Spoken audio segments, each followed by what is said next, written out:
अल्लाह जिसका चाहता है रिज्क फराख कर देता है और जिसका चाहता है तंग कर देता है। और काफिर लोग दुनिया की जिंदगी पर खुश हो रहे हैं और दुनिया की जिंदगी आखिरत के मुकाबले में बहुत थोड़ा सामान है।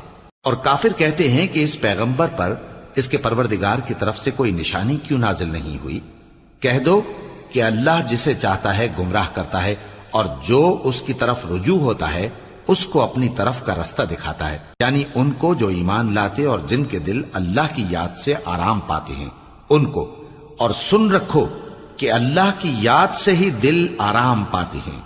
जो लोग ईमान लाए और अमल नेक किए उनके लिए खुशहाली और उम्दा ठिकाना है। जिस तरह हम पहले पैगंबर भेजते रहे हैं उसी तरह ए नबी हमने तुमको इस उम्मत में जिससे पहले बहुत सी उम्मतें गुजर चुकी हैं भेजा है, ताकि तुम इनको वो किताब